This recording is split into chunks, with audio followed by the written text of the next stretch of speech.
विधानसभा चुनाव 2024 का आगाज हो चुका है। वहीं अब ये कहीं ना कहीं परिणाम के नज़दीक पहुंच रहा है। आपको बताएं कि हरियाणा में विधानसभा चुनाव के मतदान 5 अक्टूबर को है। वहीं देखा जाए तो तमाम पार्टियां अपनी तैयारियों में जुटी हुई है। वहीं सोनीपत की बात करूं तो सोनीपत में 6 विधानसभाएं हैं और इन 6 विधानसभाओं के अंदर करीब 12,765 वोट हैं। और अगर मैं सोनीपत की बात करूं तो करीब 2.5 लाख वोटर सोनीपत की विधानसभा में आते हैं। वहीं सोनीपत के कुछ लोग मेरे साथ मौजूद हैं, उनसे बात कर लेंगे कि आखिर पब्लिक का मूड क्या है। सर, क्या नाम है आपका? मेरा नाम प्रेम सिंह है सर। प्रेम जी, क्या देखते हैं कि किस तरह देखते हैं अब की बार चुनाव को, किस तरह देखते हैं? जो चुनाव अब की बार विधानसभा चुनाव है उसमें किन मुद्दों को लेकर वोट करेंगे और क्या आपकी नीति रहेगी? मैं दरअसल जो शिक्षा, चिकित्सा, रोजगार की बात करें हमारी, हम उन्हें वोट देंगे। और जैसे अभी हम लगातार देख रहे हैं कि भाई इस बारे में कोई पार्टी बात नहीं कर रही। कांग्रेस है, घोषणा पत्र कांग्रेस का आया है, बीजेपी का भी है, लेकिन उसमें ये मुद्दे नहीं है, तो हम और विकल्प चुनेंगे।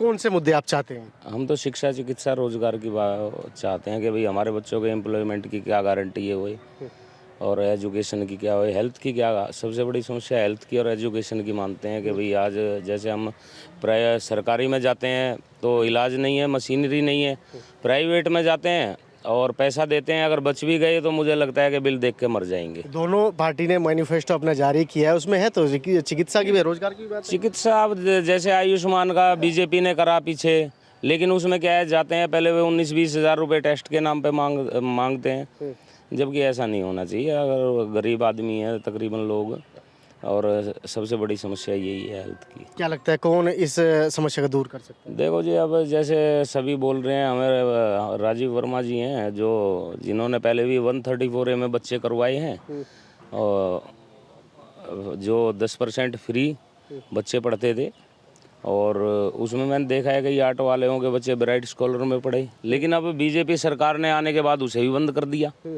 और बात फिर करते हैं कि भाई एजुकेशन को बढ़िया करेंगे। कैसे बढ़िया होएगी? कॉमन और फ्री एजुकेशन होनी चाहिए, उसकी बात करते हैं। चलिए, विकास को लेकर बात करें, विकास के मुद्दों की बात करें तो सोनीपत में किस तरह, क्योंकि पिछले 10 साल से बीजेपी की सरकार रही है, कैंडिडेट तो 12 हैं, जो 12 कैंडिडेट ने अपना नॉमिनेशन जो है उनका फाइनल हुआ है, तो फिर केवल एक राजीव वर्मा, क्योंकि काम ही राजीव वर्मा करते हैं।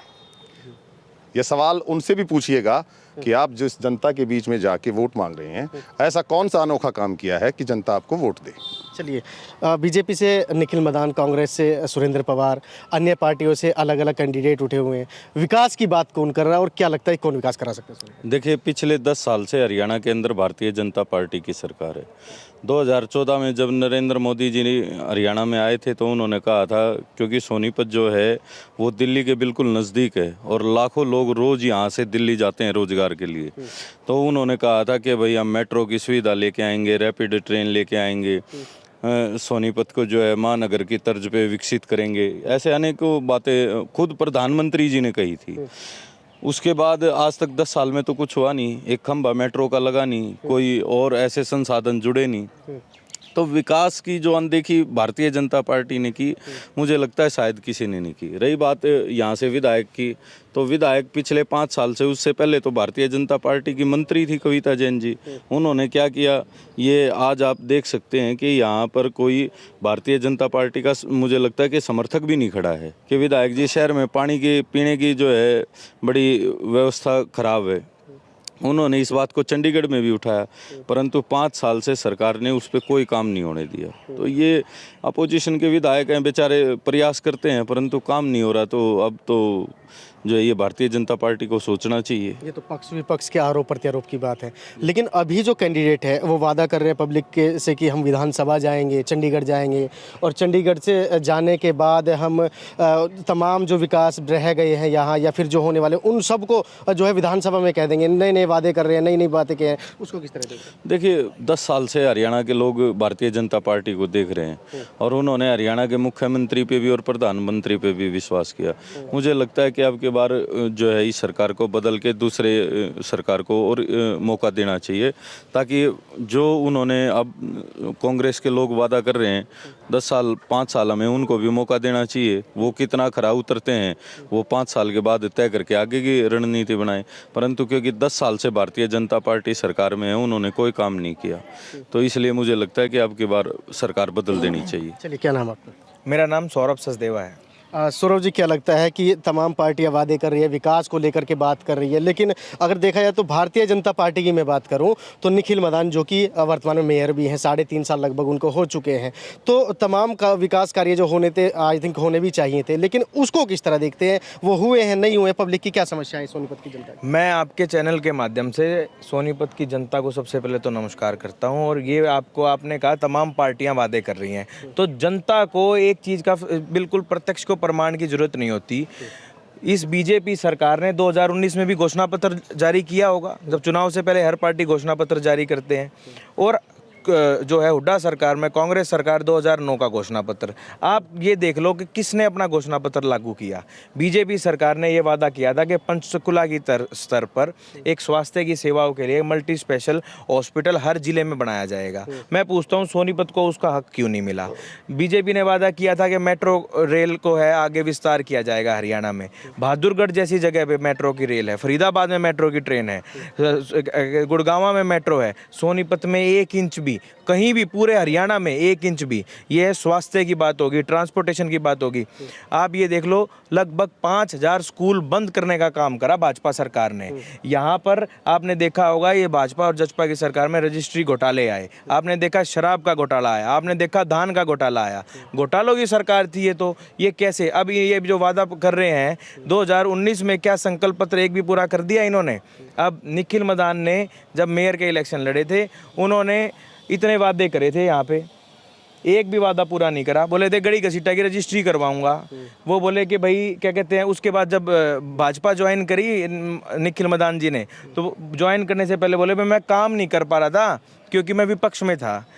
आप तो विपक्ष में थे इसलिए काम नहीं कर पा रहे थे। हमारे विधायक जी विपक्ष में होने के बाद भी हर विधानसभा के सेशन में उन्होंने मुद्दा उठाया। श्री सुरेंद्र पवार जी ने यहाँ पर जो कच्ची कॉलोनियाँ थी उनको पक्की करने का काम करा, मेट्रो का मुद्दा उठाया, धरने प्रदर्शन की बात हुई तो धरने प्रदर्शन करे, शहर में विकास कार्यों की बात आई तो विकास कार्य करवाए। यहाँ पर निगम में मेयर की टिकट निखिल मदान जी को दिलवा के और मेयर बनाने में उनका सहयोग किया। और तो और यहाँ पर नगर निगम में भाजपा की बहुमत थी।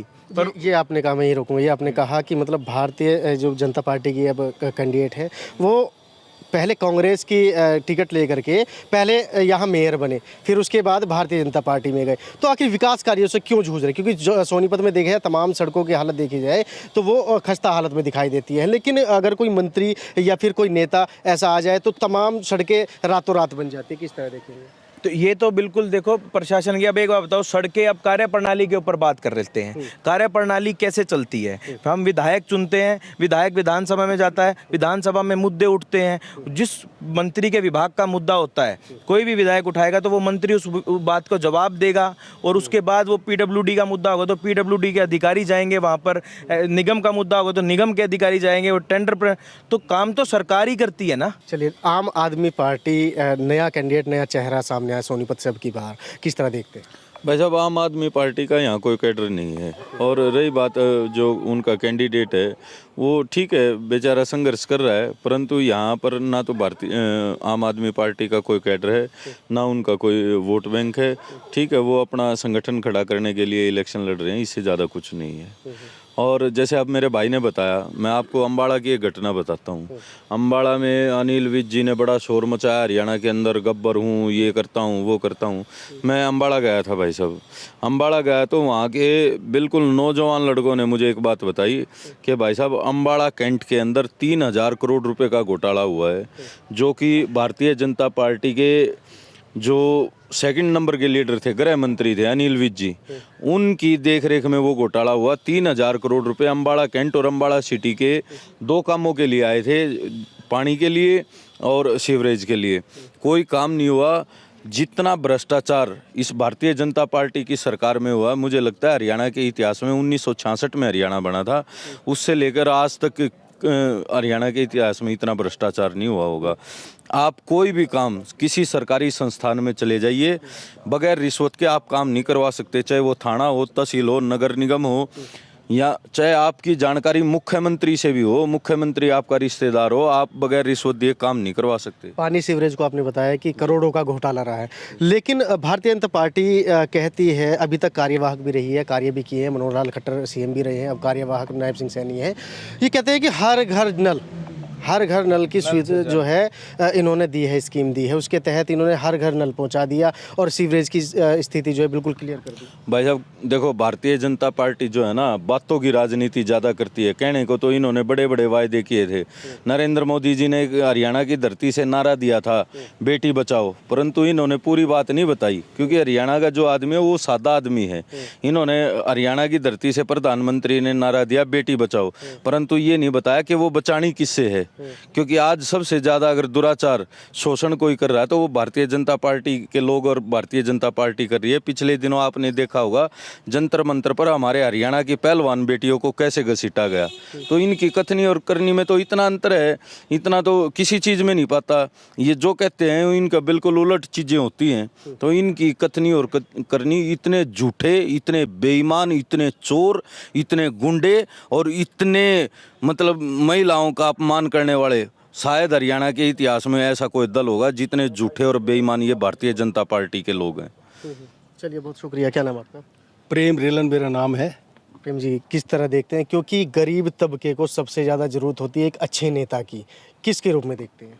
ऐसा जी, जैसा कि आपने अभी कहा है कि गरीब तबके को अच्छे नेता की ज़रूरत होती है, जो दुख सुख में हर समय उसके साथ खड़ा हो, उसके साथ मिलकर कंधे से कंधा मिला के चले। और मैं एक बात बता दूं, जैसे जो हमारे सिटिंग एमएलए हैं उनके बारे में मैं नहीं कह रहा, सोनीपत की सारी जनता कहती है कि सुरेंद्र पवार जी जो हैं वो एक अच्छे इंसान है, नेक इंसान है, और उनके पास कोई भी किसी काम के लिए चला जाए, किसी काम के लिए वो मना नहीं करते। और एक छोटा सा एग्जाम्पल मैं आपको देता हूँ कि अभी कोरोना काल था, कोरोना काल में सभी लोग घर में बैठे हुए थे, घर से कोई निकल नहीं सकता था, और ऐसे लोग जो सुबह घर से निकलते हैं और शाम को रोटी रोज़ी कमा के और उससे वो घर का आटा दाल और बच्चों के लिए जो है दवाई वगैरह और दूध वगैरह लेके आते थे, वो घर से निकल नहीं सकते थे। तो उनका क्या हुआ, उन लोगों के पास सुरेंद्र पवार जी पहुँचे और उनके घर में राशन डाला, उनके बच्चों के लिए दूध लेके उनके घर घर जाके, खुद घर घर जाके पहुँचाए। और मैं एक बात और बता दूं,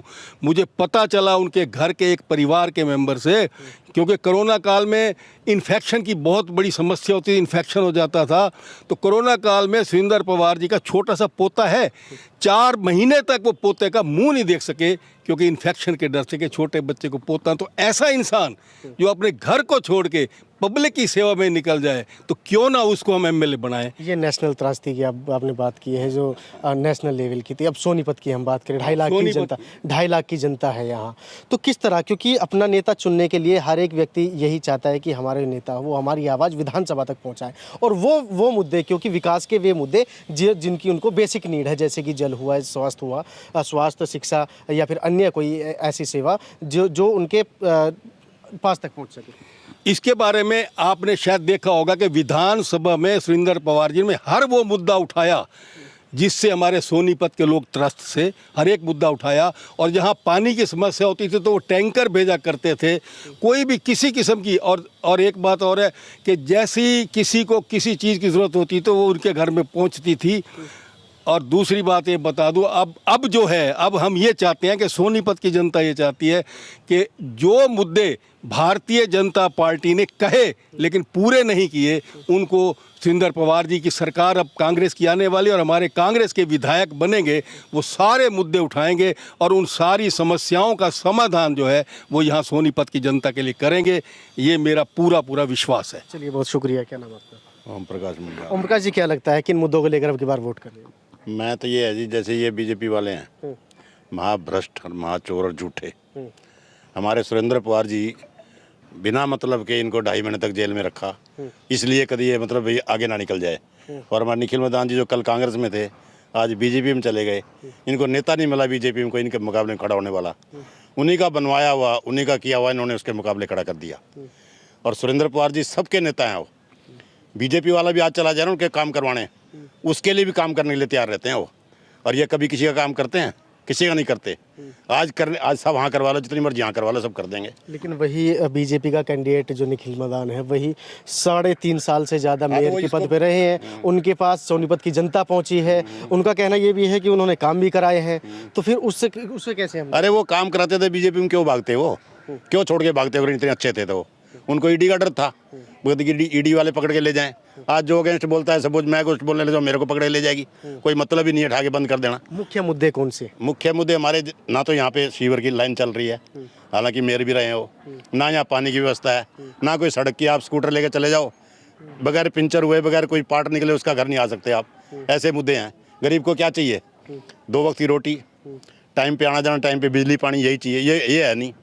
ये हमारे सुरेंद्र पवार जी पावर में आएंगे, ऊपर सरकार हरियाणा की आएगी, कांग्रेस की आएगी, उसमें मिनिस्टर बनेंगे, तब देखना सोनीपत के पास कैसे होता है।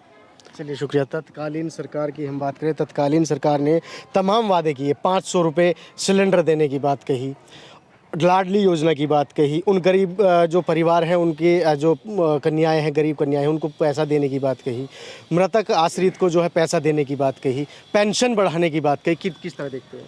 मैं महेंद्र कुमार खुराना। बीजेपी वालों ने कोई भी काम, जो भी वादे किए हैं, किसी एक को भी पूरा नहीं किया। इसलिए हम कांग्रेस के साथ हैं, कांग्रेस की ही सरकार आएगी। किन मुद्दों को लेकर अब की बात? जो भी मुद्दे हैं, बिजली पानी के, नौकरियां हैं, जैसे वो कोई वादा उन्होंने कोई पूरा नहीं किया जो भी चुनाव के टाइम किया। इसलिए हम कांग्रेस के साथ ही हैं, कांग्रेस की सरकार आएगी। जय हिंद। चलिए, क्या नाम आपका? MK अरोड़ा। अरोड़ा साहब, क्या देखते हैं, किस तरह देखते हैं अब की बार चुनाव को? चुनाव को देखते हैं जी, कितने सालों से बीजेपी राज्य कर रही है, 10 साल से कोई विकास नहीं है, सिर्फ वादे हुए हैं। किसी तरह का विकास, बेरोजगारी देख लो, चाहे हेल्थ का देख लो, विकास का देख लो, कंस्ट्रक्शन का देख लो, रोड्स का देख लो, किसी तरह सिर्फ वादे हैं उनके झूठे। करनी इनकी बिल्कुल नहीं है, कथनी है। सारे एकदम झूठे वादे करते हैं, चाहे ऊपर नेशनल लेवल के हो चाहे स्टेट लेवल के हो, सारे वादे इनके झूठे हैं। और इस बारी ऊपर भी कांग्रेस की सरकार बनेगी और यहाँ से MLA विधायक भी कांग्रेस का जाएगा और अब की बार विकास होगा और हमारे सुरेंद्र पवार जी करेंगे।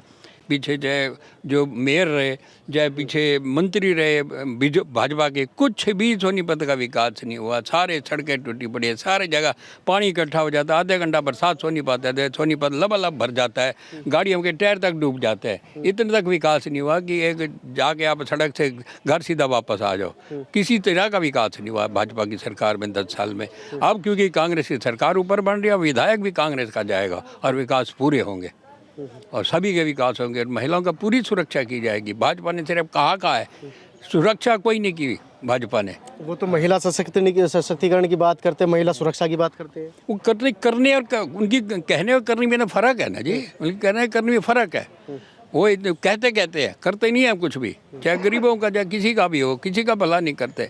आयुष्मान योजना कह तो दिया, लागू नहीं होती। हॉस्पिटल में जाके इलाज अच्छा नहीं मिलता, सिर्फ कहते आयुष्मान 70 साल से ऊपर का वो कर देंगे, ये कर देंगे, 25 लाख तक 10 लाख तक ट्रीटमेंट फ्री मिलेगा। कोई ट्रीटमेंट फ्री नहीं मिलता। सरकार का दावा है कि जो है महिला सेफ है, सुरक्षित है, किसी भी समय अपने घर से निकल सकती हैं, किसी भी समय जा सकती है। अगर उनको कोई समस्या है तो 112 वो कॉल करे, वो पुलिस उनको खुद घर तक छोड़ ये सिर्फ कहने की बात है सर। सोनीपत शहर एक शहर है, 7 बजे के बाद तो महिला घर से बाहर ही नहीं निकलती। और जंतर मंतर पर देखो महिलाओं के साथ क्या हुआ। एक नेशनल सेलिब्रिटीज़ के साथ ये होता है, तो बाकी आम जनता के साथ क्या सोच सकते हो। पुलिस ने घसीट को उनको जंतर मंतर से भगाया, आप जानते हो, सब जानते हो। कोई महिला 7 बजे के बाद शहर से बाहर कोई महिला नहीं निकलती, घर के अंदर ही होती है। अंधेरा होते ही घर के अंदर महिला हो जाती है। ये कहने की बातें हैं उनकी, कोई सुरक्षा नहीं है। चलिए, बहुत शुक्रिया। तो देखिए, यहाँ कुछ महिला भी मौजूद हैं, उनसे भी बात करने की कोशिश करेंगे कि आखिर वर्तमान सरकार में उनको क्या फ़ायदे मिले और अब की बार वो किसके साथ जाने वाली हैं और किस तरह से वो वोट करेंगे, किन मुद्दों को लेकर वोट करेंगे। क्या नाम आपका? पूनम जी। पूनम, क्या लगता है कि अब की बार किन मुद्दों को लेकर वोट कर रही हैं आप? तो भी अच्छा होना चाहिए, हमारे बच्चों के लिए सुरक्षा होनी चाहिए, अच्छे स्कूलों में एडमिशन होना चाहिए। और हमारे को भी बेरोजगार है, हम दिहाड़ी मजदूरी करते घूमते हैं, हमारे को भी कुछ अच्छा रोजगार मिलना चाहिए। क्योंकि हम भी दिहाड़ी मजदूरी कर करके अपने बच्चों को पढ़ा रहे हैं। सिर्फ हमारे बच्चों की फीस इतनी महंगी है, हम फीस नहीं पुगा सकते, हम घर के खर्चे कैसे पूरे करें। 500 रुपये का सिलेंडर मिला आपको? हाँ जी मिला है 500 का सिलेंडर। बच्चे को शिक्षा मिली है? नहीं, बच्चों को कोई इतनी शिक्षा नहीं मिल रही, बिल्कुल कम मिल रही है शिक्षा। आयुष्मान कार्ड के तहत कोई इलाज कराया? कोई सुविधा मिल नहीं रही। बोल देते हैं बना देते हैं, आयुष्मान कार्ड बना दिया, ए श्रम कार्ड बना दिया, लेकिन उसकी कोई हमारी को नहीं मिल रही। भारतीय जनता पार्टी की सरकार कहती है कि महिला आज सुरक्षित है, क्या कैसे देखते हैं? नहीं नहीं, ऐसा कुछ नहीं लग रहा मेरे को सुरक्षित है। अपने आप ही हम मेहनत कर रहे हैं, इधर घूम इधर घर, अपने बच्चों के लिए घूम रहे हैं। हमारे बच्चों की पढ़ाई के लिए कोई सुविधा नहीं मिल रही सर। किसके साथ जा रही हैं आपकी बार? अब जो अच्छा नेता लगेगा हम उसी को ही बनाएंगे सर। चलिए, क्या नाम आपका? दबाव में नहीं है। इंदु, क्या कहती हैं? क्या कहती हैं, किन मुद्दों को लेकर वोट कर रही हैं?